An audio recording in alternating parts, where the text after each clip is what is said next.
Olá, meu irmão, minha irmã. Aqui quem vos fala é o Padre Renato Luiz Andreato, da paróquia São João Batista de Rio Claro, da Diocese de Piracicaba.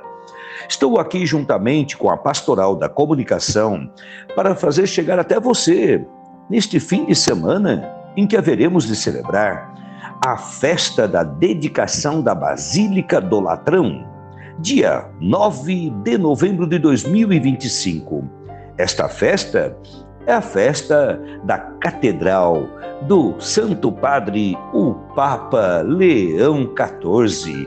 É onde fica a principal cátedra dele, onde muita gente pensa que a principal da cátedra fica em Pedro, em Roma. Mas esta é a Basílica Papal, onde o Papa tem o seu assento para o governo total da nossa Santa Igreja. E essa basílica fica em Roma. A liturgia nos propõe meditarmos o Evangelho de João, no capítulo 2, versículos 13 a 22. Em nome do Pai, do Filho e do Espírito Santo. Amém. O Senhor esteja convosco, Ele está no meio de nós. Proclamação do Evangelho de Jesus Cristo, segundo João. Glória a vós, Senhor. Estava próxima a Páscoa dos judeus e Jesus subiu a Jerusalém. No templo, encontrou os vendedores de bois, ovelhas e pombas e os cambistas que estavam aí sentados. Fez então um chicote de cordas e expulsou todos do templo, junto com as ovelhas e os bois. Espalhou as moedas e derrubou a mesa dos cambistas.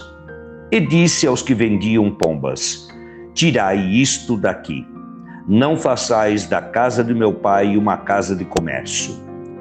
Seus discípulos lembraram-se mais tarde que a Escritura diz: o zelo por tua casa me consumirá. Então os judeus perguntaram a Jesus: que sinal nos mostras para agir assim? Ele respondeu: destruí este templo, e em 3 dias o levantarei. Os judeus disseram: 46 anos foram precisos para a construção deste santuário, e tu o levantarás em 3 dias? Mas Jesus estava falando do templo do seu corpo. Quando Jesus ressuscitou, os discípulos lembraram-se do que ele tinha dito e acreditaram na Escritura e na palavra dele. Palavra da salvação. Glória a vós, Senhor. Meu irmão, vamos juntos meditar esta palavra para compreendermos a riqueza do templo de Jerusalém, o templo que habita Deus, principalmente o templo que é a sua vida. Era grande o número de pessoas que todos os anos, principalmente os judeus, que eram por obrigação, deveriam ir ao templo de Jerusalém, vindos de muitos lugares. E lá esse povo, os judeus, chegando, eles procuravam fazer suas ofertas através dos sacrifícios dos animais e da doação. Muitos negociantes tiravam proveito dessa situação, estabelecendo junto do templo a venda de animais para os sacrifícios e também a possibilidade de se trocar dinheiro para que as pessoas vindas de longe pudessem trocar o seu dinheiro estrangeiro pelo dinheiro local, que era o único aceito nos donativos. Jesus, vendo o comércio sendo feito em um lugar que deveria ser mais destinado para a fé e a espiritualidade, Jesus ficou nervoso e uma forte ação o impulsionou. Toda aquela gente com os animais e desfez as mesas dos cambistas.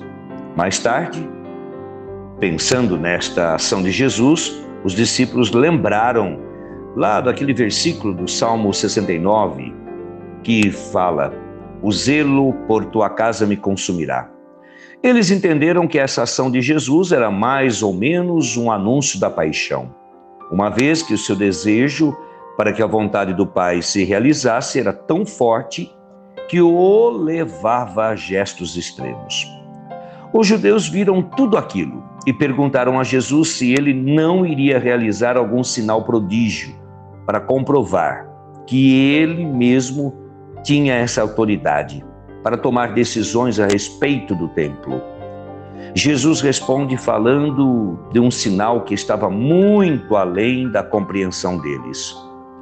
Quando falava em destruição do templo, não estava querendo significar a destruição física do edifício, mas a destruição espiritual que estava acontecendo na religião, pelos interesses materiais e ambições das autoridades religiosas do seu tempo.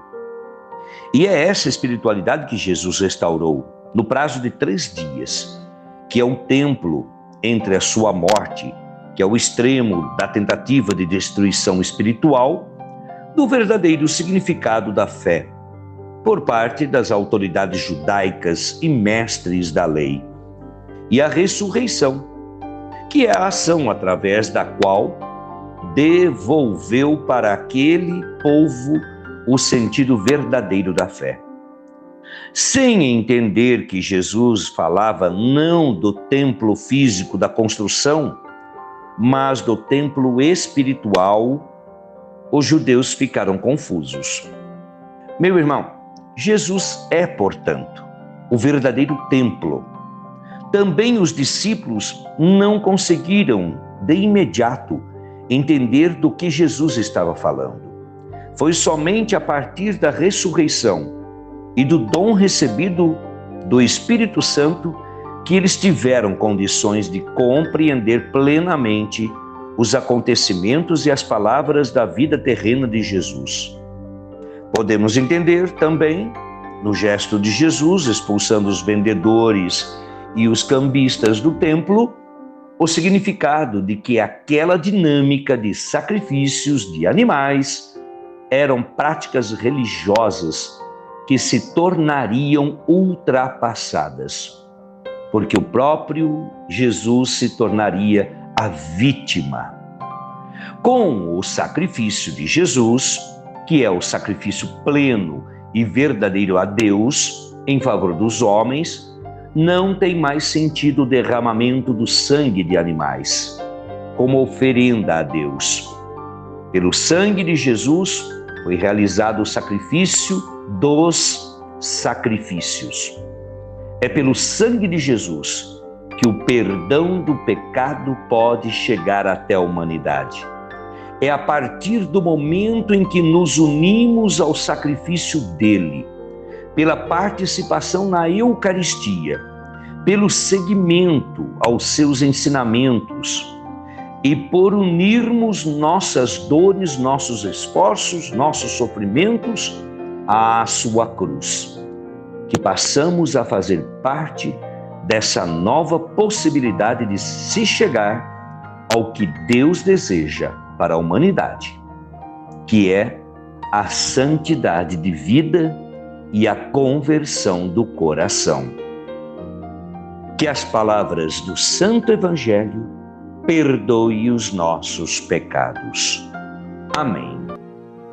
Convido você, meu irmão, minha irmã, a juntos elevarmos a Nossa Senhora as nossas orações, pedindo a ela, interceda por nós, ó Mãe, para que sejamos conscientes de que devemos, acima de tudo, fazer a oferta da nossa vida, porque assim Jesus o fez, a sua, por cada um de nós. Ave Maria, cheia de graça, o Senhor é convosco. Bendita sois vós entre as mulheres. Bendito é o fruto do vosso ventre, Jesus. Santa Maria, Mãe de Deus, rogai por nós, pecadores, agora e na hora de nossa morte. Amém.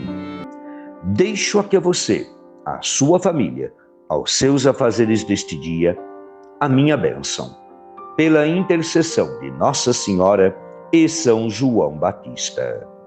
Em nome do Pai, do Filho e do Espírito Santo. Amém.